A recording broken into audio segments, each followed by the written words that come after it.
शिरडी साई साई बाबा, सबका सहारा कलयुग देवा श्री साई राम। जय साई राम। मंगल रूपी स्वयं स्वरूपी जय साई राम। श्री साई राम। जग का दाता शिरडी का राजा, सबकी आशा है अम्बरीशा। श्री साई राम। सच्चा योगी त्रिकालदर्शी,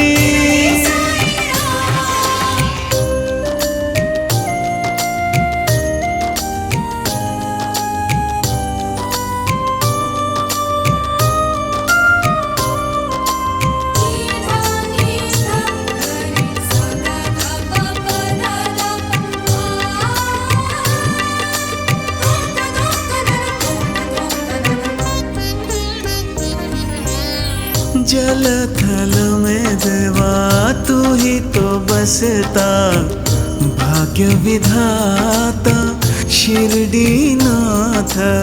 शिरडी नाथ। वैद्य तू ही योगी भी तू ही, शिरडी वाला श्री साई नाथ। श्री साई नाथ। साई के दर पे जो भी आते, बाबा उसके कष्ट मिटाते। तू ही दाता तू ही विधाता, श्री साई बाबा। राम राजा रहीम बाबा। श्री साई बाबा। शिरडी साई साई बाबा।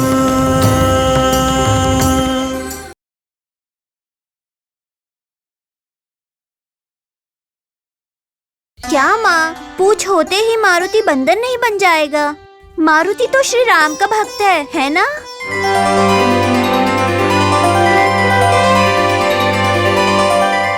है ना तात्या? बस उसी तरह इंसान के रूप में होकर भी पागल की तरह बर्ताव करने पर भी बाबा भगवान है, वो पागल नहीं है तात्या। तो फिर वो एक जगह पर क्यों नहीं बैठते? क्यों अलग अलग जगह पर जाते? क्योंकि तात्या, जैसे कि मैंने तुम्हें बताया कि बाबा भगवान है, क्या भगवान किसी एक जगह पर रह सकते हैं? इसीलिए बाबा हर जगह पर रहते हैं। अच्छा, ये बात है। हाँ तात्या, बाबा हमारे बीच में रहने वाले भगवान हैं। एक तरह कबीरदास रामदास की तरह है वो। ये बात तो मेरे ध्यान में आई नहीं। चलो चलते हैं। मामा, बाबा, मामा, बाबा, मामा।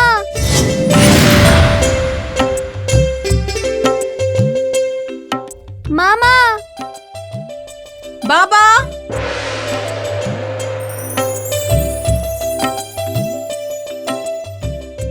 मामा कहाँ हो सकते हैं माँ? चलो उस तरफ चलते हैं।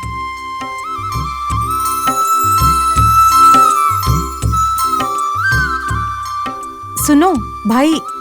हाँ बोलिए बहन। तुमने कहीं साई को देखा? कौन वो फकीर? हाँ वही बाबा। देखो बहन, वो इंसान कुत्तों के साथ गांव के बाहर बैठा हुआ है और कुत्तों को खाना खिला रहा है, वहाँ उस पेड़ के नीचे बैठकर।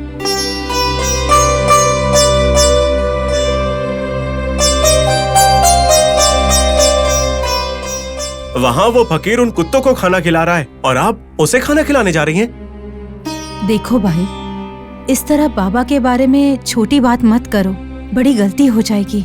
आप इस तरह समय और स्थान का पता न रहने वाले उस पागल को खाना देंगे, सबसे बड़ी गलती तो यही होगी।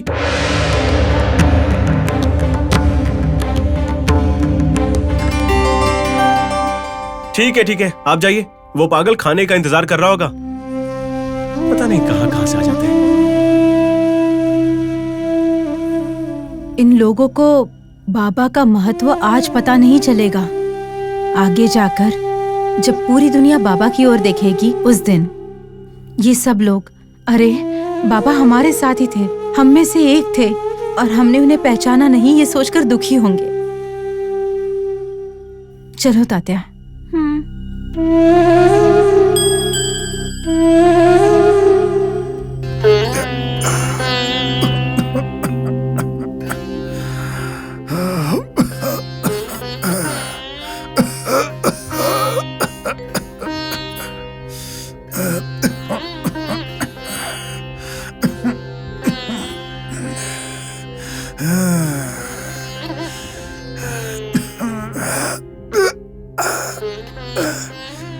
गनो, पिताजी, गनो, आपने बुलाया पिताजी? हाँ, पता नहीं आज क्यों सुबह से बहुत बहुत तकलीफ हो रही है बेटा। शरीर भी बहुत गर्म है। तुम जाकर के मंदिर में पूजा करो बेटा। बस इतनी सी बात है ना, आप आराम कीजिए, मैं मंदिर जाकर पूजा करके आता हूँ पिताजी। माँ, क्या बात है? पूजा की सारी तैयारी कर दो। अच्छा करती हूँ।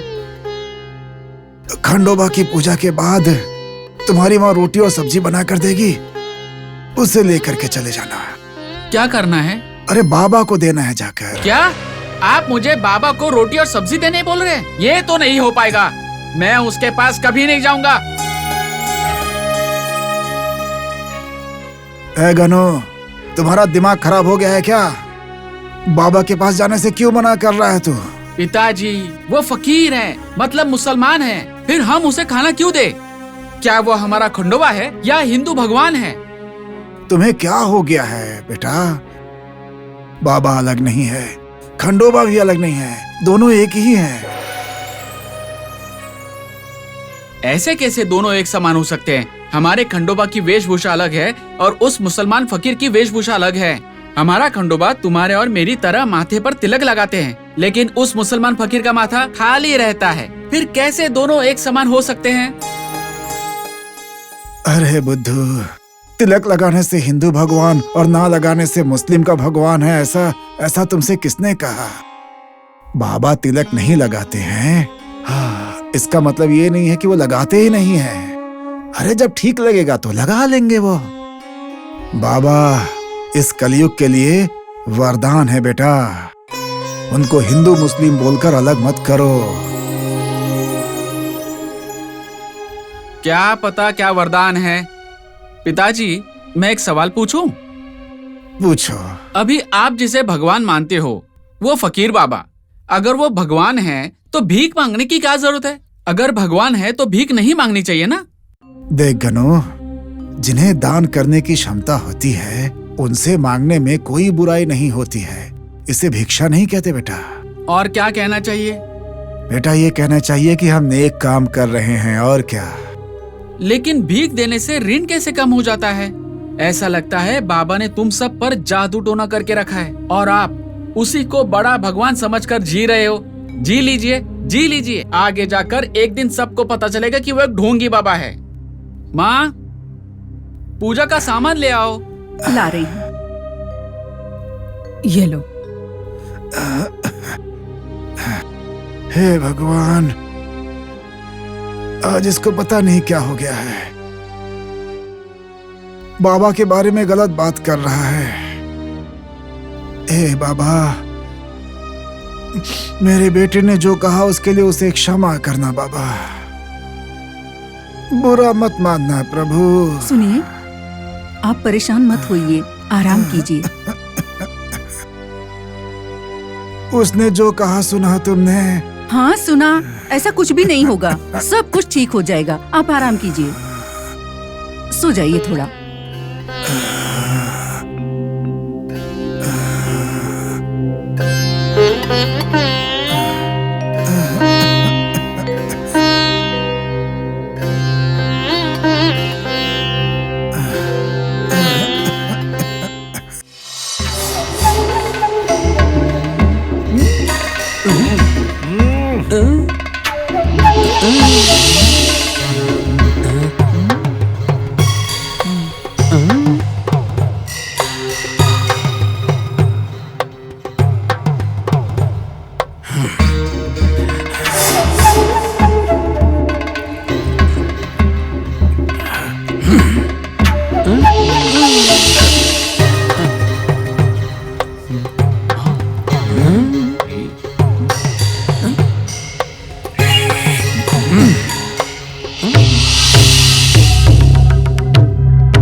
से देख रहा हूँ, ना ही आप बात कर रहे हैं और ना ही पंडित जी कर रहे हैं। ऐसे चुप बैठने का क्या मतलब है, बताइए।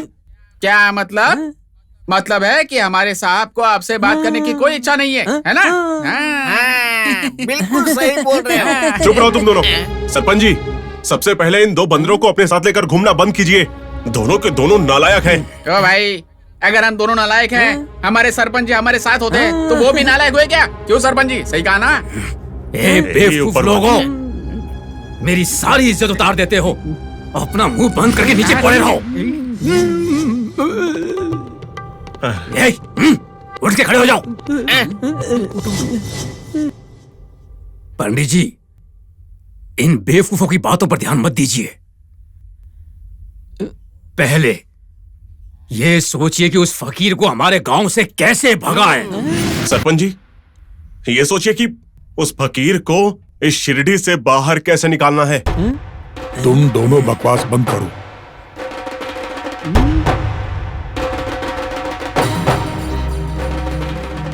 उस फकीर को सीढ़ी से कैसे भगाना है वो मैं बताता हूँ। आप बताएंगे पंडित जी? तो बताइए, उपाय क्या है?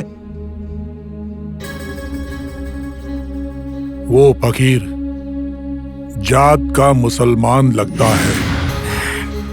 नहीं पंडित जी, उस फकीर की चाल ढाल देखकर लगता है कि वो हिंदू है। उसके चाल ढाल से हमें कुछ भी नहीं करना है सरपंच जी। देखने में तो वो मुसलमान लगता है ना। तो क्या? अगर वो फकीर जल्दी से सीढ़ी छोड़कर नहीं गया तो तकलीफ हम दोनों को होगी, क्योंकि हम लोग लोगों की दवा दारू करके अपना जीवन बिता रहे हैं। पर उसके लिए करना क्या होगा, ये तो बताइए। इस सीढ़ी में हिंदू और मुसलमानों के बीच में दंगा करवा देंगे हम लोग। क्या? दंगा फसाद? ठीक कहा।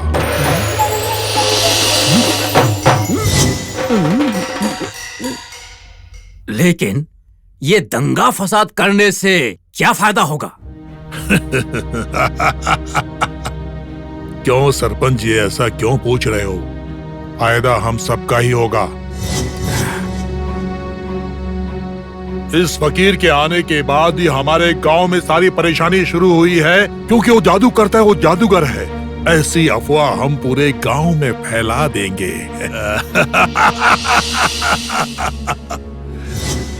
देखते रहिएगा, भाई भाई जैसे रहने वाले इस गांव के लोग बाबा के आने के बाद ऐसा हुआ है बोलकर उससे पत्थर मार मार के भगाएंगे। पत्थर मार मार के बाबा को नहीं भगाना चाहिए, इतनी गलत योजना देने वाले तुमको भगाना चाहिए। अरे मूर्ख, क्या बोला तूने? अरे क्या बोला क्या? बाबा को पूरा गांव पसंद करता है। उनको सारा गांव मंत्रवादी तंत्रवादी कहता है। पंडित जी, राम पंत बिल्कुल सही कह रहा है, क्योंकि शिरडी के लोग आजकल बाबा की ओर बहुत प्रेम दिखा रहे हैं। जब ऐसा है तो इस समय बाबा का बुरा प्रचार करना मुझे सही नहीं लग रहा है। ठीक है, तो फिर मुझे क्या करना है ये आप ही मुझे बताइए। देखिए, इस दुनिया में गलती ना करने वाला इंसान मिलना मुश्किल है, और ये फकीर काफी छोटा है। इस उम्र में कई सारी इच्छाएं और शौक तो होते ही हैं। उस शौक के साथ साथ हम फकीर को फंसाकर उसे पकड़वाकर पंचायत के पास लेकर जाएंगे। फिर उसे 4 डंडे मार के गांव से बाहर निकाल देंगे। तो क्या अब हम उसको ऐसे ही छोड़ देंगे क्या? हाँ, फिलहाल यही सही लगता है। पंडित जी, आप क्या कहते हैं, बताइए। हाँ, मुझे भी गोरा साहब की बात ठीक ही लगती है। ठीक है, थोड़े दिन हम लोग रुक जाते हैं। इसके साथ हमारे पूरे दिन की चर्चा और अमूल्य समय।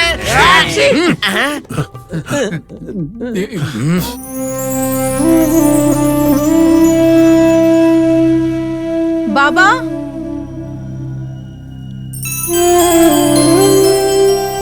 माँ,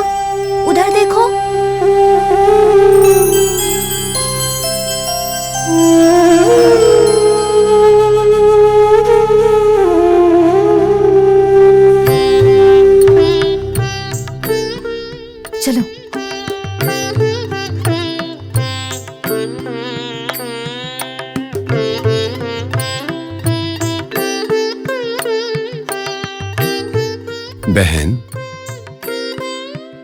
अपने इस भाई को ढूंढने में ज्यादा तकलीफ तो नहीं हुई ना? बैठो। भगवान को देखने सब लोग पैदल ही जाते हैं। अगर भगवान पर्वत पर विराजमान है तो मुश्किल हो या आसान, वो पर्वत चढ़कर दर्शन तो करते ही है ना। ऐसे में आप जैसे महात्मा को, जो मेरे गुरु हैं, उन्हें ढूंढते हुए आने में मुझे कैसी तकलीफ होगी?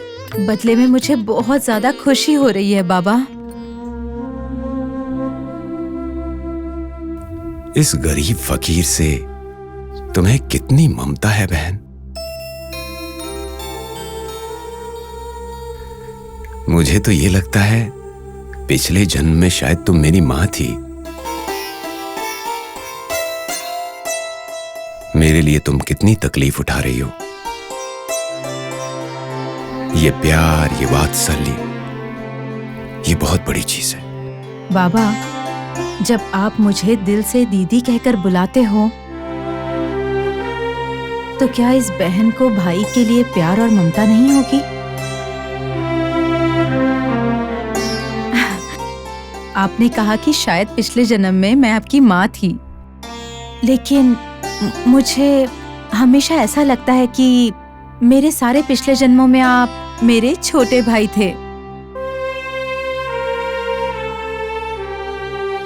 माँ, फकीर को खाना दो, बेचारे को भूख लगी है, बाद में बात कर लेना। तात्या, बाबा को फकीर बुलाना या एक वचन में बात करना मत करो। वो तुम्हारे मामा है।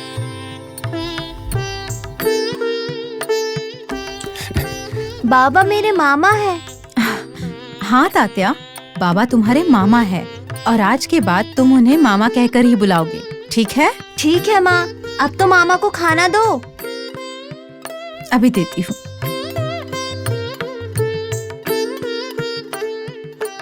लो भाई, खाना खाओ।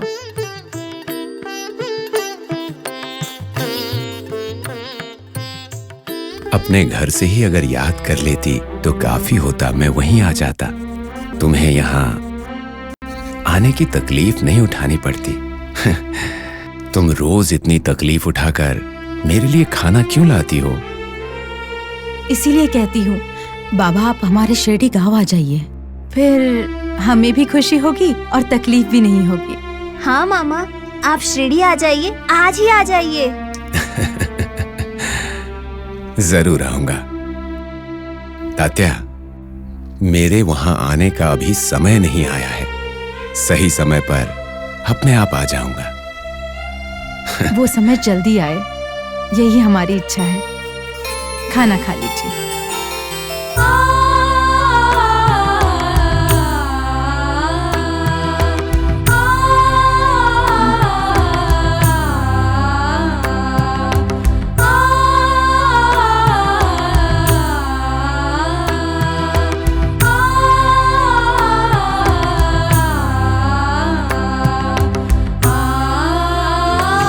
शिरडी साई